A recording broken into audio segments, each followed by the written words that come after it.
نے یہ کیا ہے کہ جب ہماری گفتگو ہوتی ہے بعض غیر احمدی مسلمانوں سے تو فاتح مسیح کے مسئلے پر وہ یہ کہتے ہیں کہ توفع جو لفظ استعمال ہوا ہے اس کا مطلب ہے پورا پورا اٹھا لینا، اور اس کے نتیجے میں حضرت عیسیٰ علیہ السلام کا آسمان پر جانا ثابت ہوتا ہے، نہ کہ مرنا۔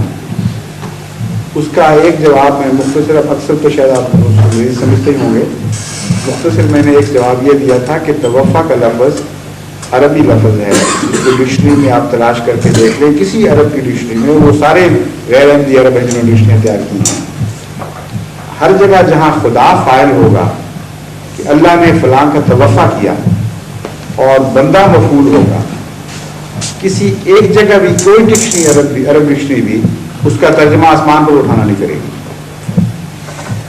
آج بھی نہیں کر رہے ہیں، کیونکہ ڈکشنری بنانے والا مولوی نہیں ہوتا، وہ ایک آزاد آدمی ہے جو صرف گرامر کے اصول کو پیش نظر رکھتا ہے۔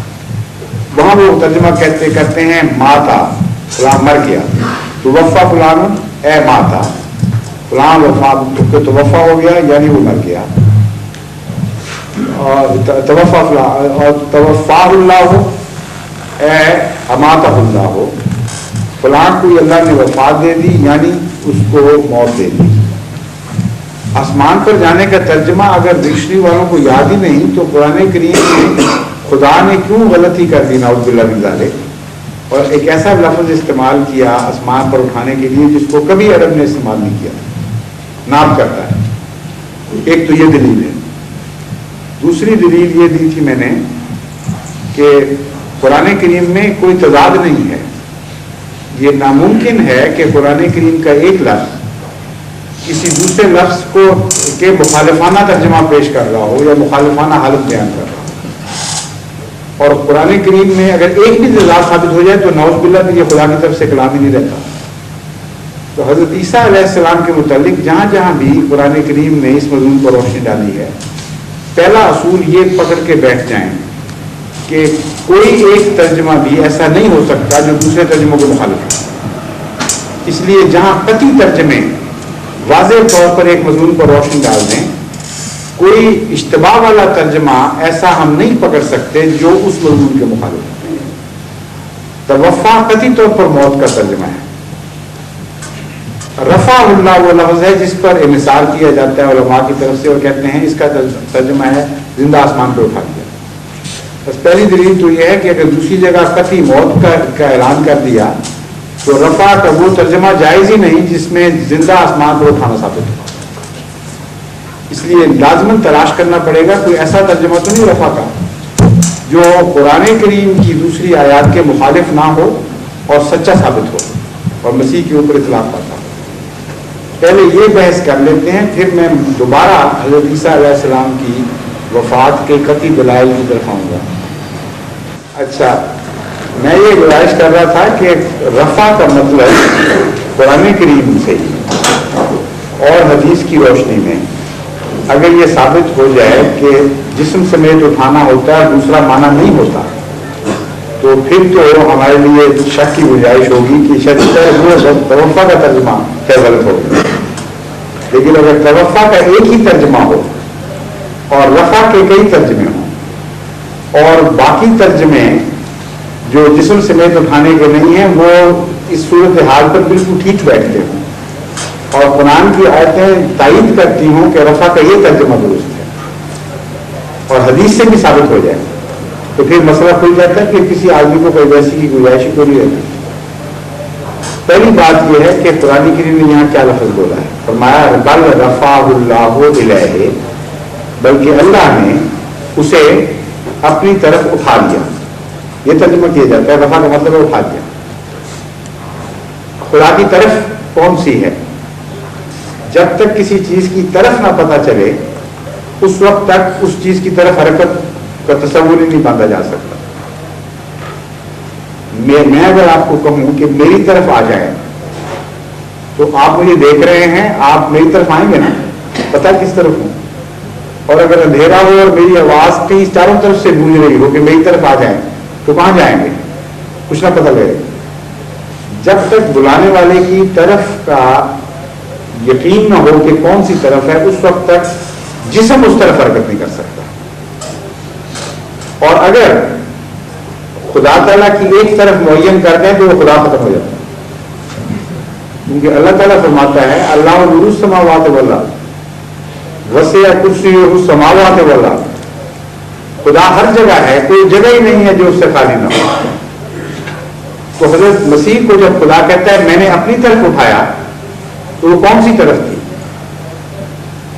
یہ جو تصور ہے آسمان کا پرانے زمانے کا، یہ تو اب وہ رہا ہی نہیں. اب تو چھوٹے سے چھوٹا آج کل کا بچہ بھی جانتا ہے کہ اس کو جب ہم آسمان کہتے ہیں یہ پاگلوں والی بات ہے، یہ ہماری کم علمی کی دلیل ہے.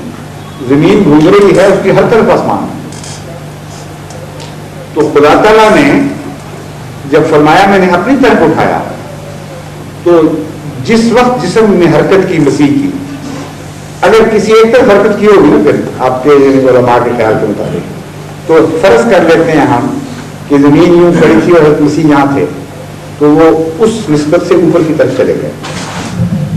تو جس طرف گئے اس طرف خدا تھا، جس طرف سے گئے ادھر خدا نہیں تھا. 5 سمتوں میں خدا خالی ہو گیا اور صرف ایک سمت میں تھا. اس سے ثابت ہوا کہ خدا کی طرف جسمانی حرکت ہو ہی نہیں سکتی. پھر خدا کہتا ہے میں وہاں بھی تھا جہاں مسیح تھا.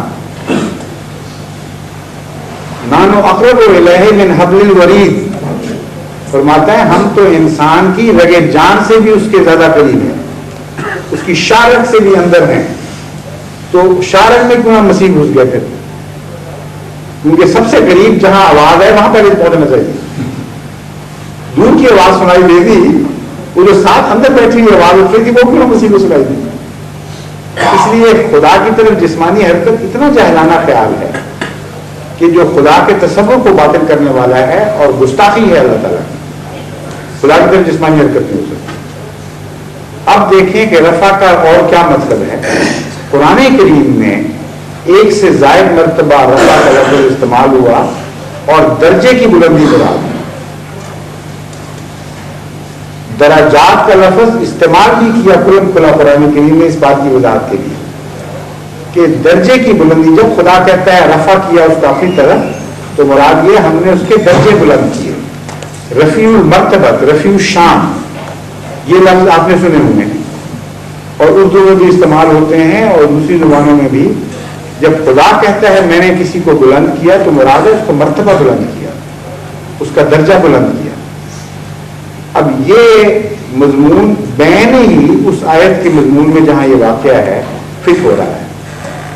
حضرت مسیح کے مخالف کہتے تھے کہ ہم نے مسیح کو لعنتی موت دے دی، صلیب کے ذریعے قتل کر کے اس کا جھوٹا اور لعنتی ہونا ثابت کر دیا بائبل کی وجہ سے. اور بدقسمتی سے عیسائی بھی یہ ماننے پر مجبور ہوئے کہ ہاں لعنتی موت تو یہ پکی ہے. ایکسپلینیشن یہ تھی کہ ہماری خاطر تھی، خود اپنی مرضی سے تھی، اس لیے اس کو اس قسم کی لعنتی نہیں کہہ سکتے. اعلیٰ قسم کی لعنت تھی جو ہماری خاطر قبول کی، مگر اس سے انکار وہ بھی نہیں کرتے کہ یہ موت لعنتی تھی. اور لعنت کس کو کہتے ہیں؟ خدا سے دوری کو. اور رفع کس کو کہتے ہیں؟ خدا سے قرب کو. تو اس کا قطعی جواب یہ ہونا چاہیے تھا. دعویٰ یہ تو کیا ہی نہیں جا رہا تھا جو قرآن کریم نے بیان کیا کہ ہم نے مسیح کو زمین میں گھسیٹ دیا. اللہ کہے نہیں، ہم نے اس کو جسمانی طور پر زمین سے گھسیٹ کر اوپر پہنچا دیا. یہ تو بحث ہی نہیں چل رہی. بحث یہ چل رہی تھی کہ ہم نے اس کو ملعون کر دیا اور خدا سے دور کر دیا، اس کا خدا سے دور ہونا ثابت کر دیا. اس کا عقلی منطقی جواب کیا ہونا چاہیے؟ وہ جھوٹ بولتے ہیں، اس کو تکلیفیں بچا کر انہوں نے خدا کے اور بھی قریب کر دیا. اور ہر نبی سے یہی ہوتا ہے. اس کے لیے خدا کا بیٹا ہونا ضروری نہیں. ہر نبی جتنا خدا کی راہ میں تکلیفیں اٹھاتا ہے اتنا ہی مقرب الہی ہوتا چلا جاتا ہے، اتنا ہی اس کا رفع ہوتا چلا جاتا ہے. بس یہ فینومینان تھا، یہ وہ مضمون تھا جسے خدا تعالیٰ نے اس آیت میں مکمل کیا ہے. اور خدا کی طرف سے جسمانی رفع ہو نہیں سکتا. اب ایک دو آیتیں اور ہیں جن کی روشنی میں جب ہم رفع کی طرف واپس آئیں گے تو اگر اس کا ترجمہ جسم سمیت اٹھانا مانیں گے اور موت نہیں مانیں گے تو پھر قرآن کریم میں تضاد لازمی ماننا پڑے گا. ایک یہ انسسٹ کریں گے کہ جسمانی ترجمہ ہے تو خدا سے ہاتھ جوڑنا پڑے گا, مسیح کو پکڑ لیں خدا سے چھٹی کر دیں, کیونکہ طرف مانی خدا کی تو خدا دے.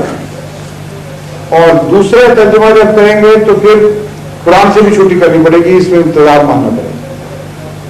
قرآن کریم نے ایک عجیب بات ہے, اور اپنے علماء سے جو ہے میری دوست ہیں وہ پوچھ کے دیکھیں, کبھی قرآن کریم نے کسی نبی کے متعلق اتنی دفعہ ذکر کیا ہے موت کا مختلف رنگ میں جتنا مسیح کے متعلق کیا ہے. اردو میں ہم کہتے ہیں ہاتھوں کے پیچھے پڑ جانا, قرآن کریم تو مسیح کی موت کے پیچھے ہی پڑ گیا. جتنے محاورے ممکن ہیں وہ سارے استعمال کر گئے, جتنے طریقے سوچے جا سکتے ہیں وہ سارے قرآن میں جمع ہیں. باقی نبی کو نہ ملے خدا کو موت ثابت کرنے کے لیے, اس لیے کہ ایک ہی نبی تھا جس کی زندگی کے متعلق فتنہ میں لوگوں نے مبتلا ہونا. کتنا حکیمانہ کلام, جہاں خطرہ تھا اس کی پیش بندی فرمائی. تو اب دوسرا طریقہ, ایک توفا کا لفظ استعمال کیے جو ہے استعمال کرتے ہیں, دوسرے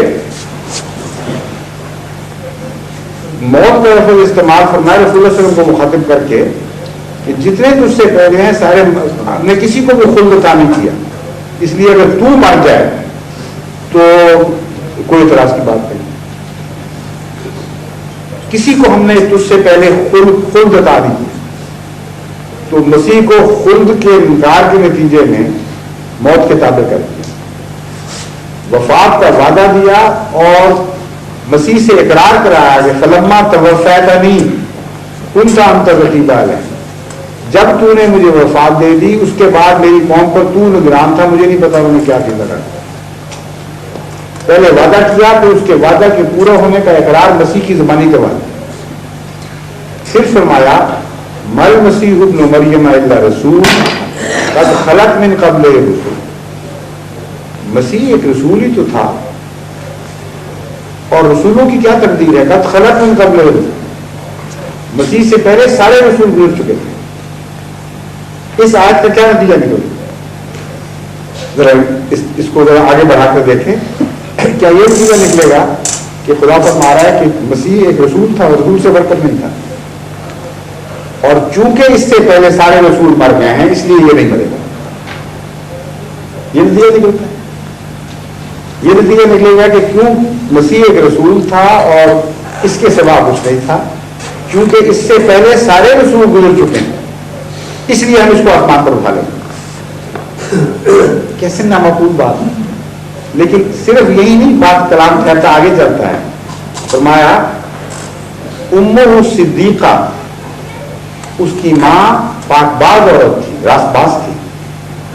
کانا یاکلان الطعام, وہ دونوں کسی زمانے میں کھانا کھایا کرتے تھے, ماضی بعید استعمال کر لیں. موت کا دوسرا طریقہ علاج کا کھانا چھوڑ بیٹھا, اور کھانا چھوڑنا کیوں ہوا, ماں کے ساتھ بریکٹ کر دیا. جس بنا پر ماں نے کھانا چھوڑا اسی بنا پر اس نے چھوڑا, ایک ہی طرح کے ہیں دونوں. ماں موت ہو گئی تو بیٹا کس طرح بچ گیا. پھر ماں نے کھانا چھوڑا موت کے نتیجے میں, بیٹے نے بھی اسی لیے کھانا چھوڑا. بعض علماء آپ کو بتائیں گے کہ نہیں, ضروری تو نہیں ہے, کھانا اس لیے بھی چھوٹ سکتا ہے کہ اوپر چلے گئے وہاں کھانے کی ضرورت نہیں, آؤٹر اسپیس میں انرجی کے قیام کے لیے کھانے کی ضرورت نہیں. خدا تعالیٰ تو ایسا کامل مضمون بیان کرتا ہے کہ اس سے کوئی شخص الجھ سکتا ہی نہیں. شکست اس کے مقدر میں ہے جو قرآن کو شکست دینے کی کوشش کرے گا. اتنا کامل مضمون باندھا ہوا خدا نے کہ کوئی بچ نہیں سکتا اس سے مسیح اگر خدا ماننا چاہے. فرماتا ہے ایک اور جگہ کہ ہم نے کوئی بھی جسم ایسا نہیں بنایا جو بغیر کھانے کے زندہ رہ سکے. نبیوں کا ذکر کرتے ہوئے فرماتا ہے وَمَا جَعَلْنَاهُمْ جَسَدًا لَا يَأْكُلُونَ الطَّعَامَ, کسی نبی کو ہم نے ایسا جسم دیے ہی نہیں جو کھانے کے بغیر زندہ رہ سکے. اب سوال یہ ہے کہ مسیح جہاں بھی گئے تھے جسم لے وہ نبیوں والا جسم لے کے گئے تھے, پیچھے چھوڑ کے گئے تھے. اگر پیچھے چھوڑ کے گئے تھے تو ہماری بات مانی گئی کہ پھر کھانے کی ضرورت ہی نہیں, مر گئے. اور اگر وہ جسم لے کے گئے تھے جس کو خدا نبیوں والا جسم کہتا ہے اور جو کھانے کا لازماً محتاج ہے, اس آیت کی زد سے وہ جسم بچ نہیں سکتا, چاہے آسمان پر چلا جائے چاہے آسمان سے بھی کہیں اور نکل جائے. جہاں جائے گا یہ آیت اس کو کھانا پہنچا کے چھوڑے گی ورنہ مار دے گی. تو ماں جاننا ہم جسد ہے لا جاتی نہیں تھا. ہم نے جسد بنایا ہی نہیں کسی نبی کا جو بغیر کھانے کے زندہ رہ سکے. رسول اکرم صلی اللہ علیہ وسلم نہیں رہ سکتے تھے بغیر کھانے کے, تو اور کون سا نبی تھا جو اس سے مستثنا ہو جاتا ہے. اب دیکھیں کس طرح خدا اس مضمون کو مکمل کرتا چلا جاتا ہے. امہ صدیقہ کانا یاکلون الطعام. آگے اگلا حصہ ہے اس کا, اس آیت کا لاسٹ پارٹ کیا ہے, اس میں پھر اس دلیل کو مزید تقویت دی گئی ہے. یاد نہیں کسی کو یہ پوری آیت؟ اتنا ہی کافی ہے. ایک صرف علماء بعض دفعہ بہانہ بنانے کی کوشش کرتے ہیں اس آیت کی زد سے مسیح کو بچانے کے لیے. وہ کہتے ہیں دیکھو تم نے خام خواہ مسیح کو شامل کر لیا مرے ہوں میں. قد خلت من قبل الرسل, مسیح سے جو پہلے تھے وہ گزرے. تو صاف پتہ چلا اللہ مسیح کو نکالنا چاہتا بیچ میں سے. پہلے نبی تھے, یہ نبی جو ہے یہ مستثنا ہے. ہم کہتے ہیں بہت اچھا تھا, آگے چل کے دیکھو خدا تعالیٰ فرماتا ہے ماں وہی خدا جس نے یہ فرمایا فرماتا ہے ماں محمد اللہ رسول قد خلت من قبل رسول. محمد مصطفیٰ بھی ایک رسول ہی تو تھے, رسول ہی تو ہیں. قد خلت من قبل رسول, آپ سے پہلے جتنے رسول ہیں سارے مل چکے, سب کی سب لوگ. اب بتائیں مسیح کہاں گئے. اس طرح بند ہے اس مضمون کو کہ آدمی حیران رہ جاتا ہے. اور قد خلت والی آیت سوائے دو نبیوں کے کسی نبی کے متعلق نہیں آئی. ان دو نبیوں کے حوالے سے, باقی نبیوں کو بھی قد خلت میں شامل کیا ہے, لیکن دو نبیوں کے حوالے سے بات کی. ایک حضرت مسیح کے حوالے سے, ایک حضرت محمد مصطفیٰ صلی اللہ علیہ وسلم کے حوالے سے. اور حکمت یہ ہے کہ حضرت مسیح کے متعلق یہ غلط عقیدہ مسلمانوں میں قائم ہونا تھا اور اس کی نفی کامل کرنی پڑی ہے خدا کو. اتنے طریقوں سے موت کا اعلان ہوا ہے کہ آدمی حیران ہو جاتا ہے کہ ہوا کیا ہے, مسیح کے پیچھے کیوں پڑ گیا قرآن میں, لیکن پڑا ہوا پیچھے نہیں چھوڑے گا. اور رسول اللہ صلی اللہ علیہ وسلم کے متعلق اس لیے اعلان کیا کہ آگے دلیل دے دیے سارے. فرمایا قد خلت من قبل الرسل افإن مات او قتل انقلبتم علی اعقابکم, کہ تم حضرت محمد مصطفیٰ صلی اللہ علیہ وسلم کو انسان سے بالا خدا نہ بنا دینا. اگر رسول کریم صلی اللہ علیہ وسلم فوت ہوئے تو اس وجہ سے فوت ہوں گے کہ یہ رسول ہیں اور رسولوں کی تقدیر یہ ہے کہ انہوں نے مرنا ہوتا. گویا اگر ایک بھی رسول کو ہم نے پہلے زندہ رکھا ہوتا تو پھر تم یہ مطالبہ کر سکتے تھے کہ محمد مصطفیٰ کو زندہ رکھو, یہ سب سے افضل ہے. لیکن خدا نے رسول کی تقدیر میں ان کی موت لکھ دی ہے. اور دیکھ لو تاریخ کو, یہ خیال ہے آپ پہلے تاریخ انبیاء دیکھ لو, کوئی زندہ ہو تو دکھاؤ. اگر ایک بھی زندہ ہوتا تو کیا مسلمان اس وقت یہ خدا کے سامنے پیش نہ کرتے کہ محمد رسول اللہ کو وفات دے رہا ہے اور پہلے فلاں رسول زندہ ہے, فلاں رسول زندہ ہے, ان کو تم بیچ میں سے تم چھوڑ ان کے ساتھ وہ سلوک کو نہ کرنا. چنانچہ بالکل اسی مضمون میں حضرت ابو بکر صدیق رضی اللہ تعالیٰ عنہ نے اس آیت کو استعمال فرمایا اور صاف پتہ چلتا ہے کہ یہ قرآن پیشگوئی کر رہا تھا کہ فتنہ آنے والا ہے, رسول اللہ صلی اللہ علیہ وسلم کو بھی زندہ قرار دیا جائے گا. اور یہ آیت نازل کرنی ضروری تھی اس فتنے کو خلا کما کرنے کے لیے. یعنی جب بھی نبیوں کے مطابق زندگی کا فتنہ پیدا کیا جائے قرآن کے لیے اس کا رد کرتا ہے. مسیح کے متعلق تھا, اس کا رد فرما دیا. محمد رسول اللہ صلی اللہ علیہ وسلم کے متعلق احتمال موجود تھا اور اس احتمال کو رد کرنے کے لیے ایک آیت کافی تھی.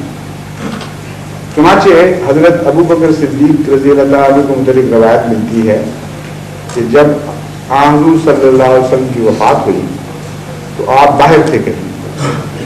جب تشریف لائے تو اس وقت تک یہ فتنہ پیدا ہو چکا تھا.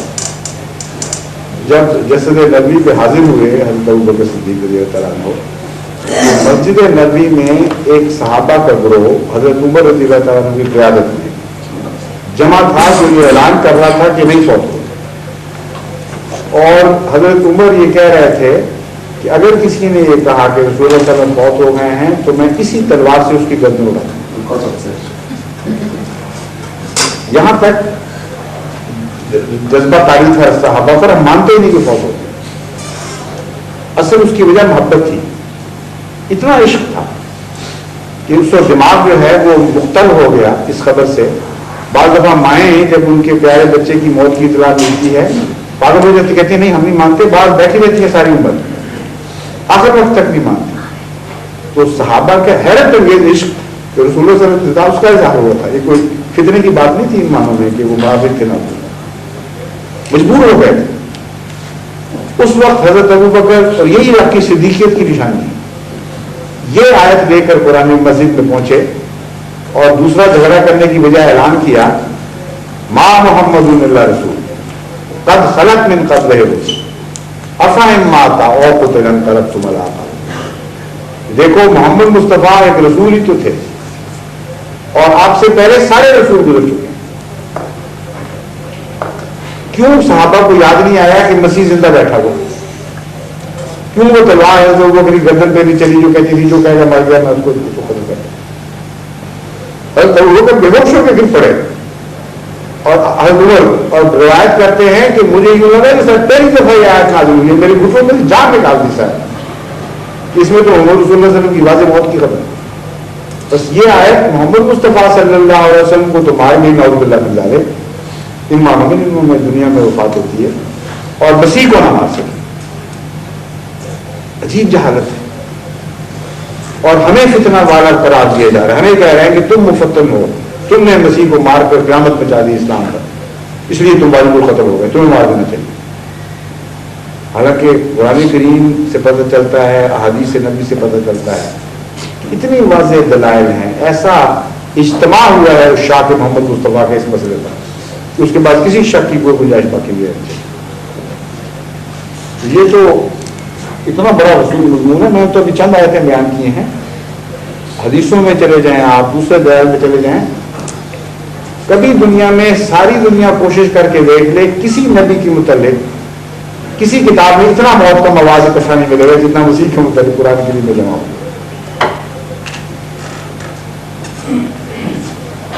اچھا وقت تو ہو گیا ایک، لیکن اگر کوئی اور دوست کوئی ضروری سوال کرنا چاہیں تو چند منٹ اور بھی بیٹھ جاتے ہیں.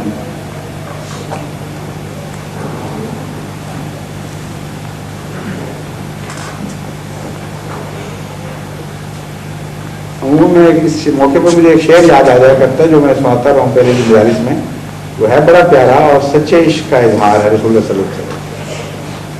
وہ کیا ہے وہ ہاں نہیں مجھے پتا ہے شعر یاد ہے. میں کہا کس کا ہے شعر؟ حسان بن ثابت. وہ ذہن سے نام نکل گیا. حضرت حسان بن ثابت رضی اللہ تعالیٰ عنہ نے حضرت صلی اللہ علیہ وسلم کی مثال پر ایک شعر کہا ہے، اور وہی شعر ہمارا مذہب ہے. اگر کسی اور کا مذہب نہیں تو اس کی مرضی جو چاہے کرے، لیکن یہی صحابہ کا مذہب تھا، یہی وہ روح تھی جو ہر صحابی کے دل میں تھی. آپ نے مخاطبوں کو عرض کیا كنت السواد للحاضرین فأمر علی الناظرین من شاء بعدک فضل فعلیک كنت وعد. اے محمد میری آنکھ کی پتری تو تھا. دنیا سمجھتی تھی کہ میں کسی اور چیز سے دیکھتا ہوں یا نہیں دیکھتا. بعض آخری عمر میں لازم بندے بھی ہو گئے تھے. تو جنہوں نے مجھے روشنی کی حالت میں دیکھا نہ ان کو یہ مسئلہ سمجھ آیا، جنہوں نے مجھے اندھا حالت میں دیکھا نہ ان کو سمجھ آیا کہ میرا نور تو محمد مصطفیٰ تھے اور میں اس نور سے دیکھا کرتا ہوں. آج محمد مصطفیٰ کی وفات سے میں تب ہوں، اس سے پہلے اللہ نہیں تھا. من شاء بعدک فضل، اے میرے معشوق، اے میرے محبوب، اب تیرے بعد جو چاہے مرتا پھر مجھے کوئی پرواہ نہیں. فعلیک كنت وعد، میری جان تو تیرے ساتھ اس غم میں دھڑکتی تھی تو نہ فوت ہو جائے. تو فوت ہو گیا تو میں کیا پرواہ ہے، کوئی ادرا آدمی ایرا ویرا جو بھی ہے فوت ہوتا پھر مجھے کوئی پرواہ نہیں. یہ مذہب ہے محمد مصطفیٰ صلی اللہ علیہ وسلم اور آپ کے ارشاد کا. آج ہمیں یہ مذہب بتا رہا ہے، مولوی کہتے ہیں ورنہ تم واجب القتل ہو، کہ یہ مذہب رکھو کہ اے عیسیٰ تو ہماری آنکھ کی پتلی ہے، تجھ سے ہم دیکھتے ہیں. جب تک تو زندہ رہے گا ہمارا نور بصیرت ذات باقی رہے گا. اگر تو مر گیا تو ہمیں کوئی پرواہ نہیں, پھر کوئی اور مرتا پھر. یہ مذہب بنا دیا. محمد رسول اللہ صلی اللہ علیہ وسلم کی موت سے جو بھی نہیں رینگتی سر پر, وہ مان جاتے ہیں چپ کر کے. اور رسول عیسیٰ کی موت کا نام سنتے آگ بھڑک اٹھتی ہے دلوں میں, تلواروں پہ ہاتھ پڑتے ہیں, کہتے ہیں ان کو گھسیٹو, قتل کرو, زندہ گھروں میں جلاؤ. اتنا بڑا فتنہ کہ مسیح کو مار رہا ہے.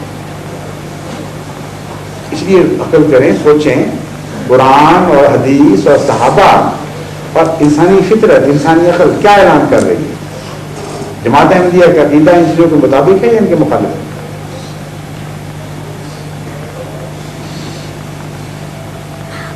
اور کوئی دوست کچھ پوچھنا چاہیں گے یا بس جیت ہوں؟ السلام علیکم, تشریف لائیے.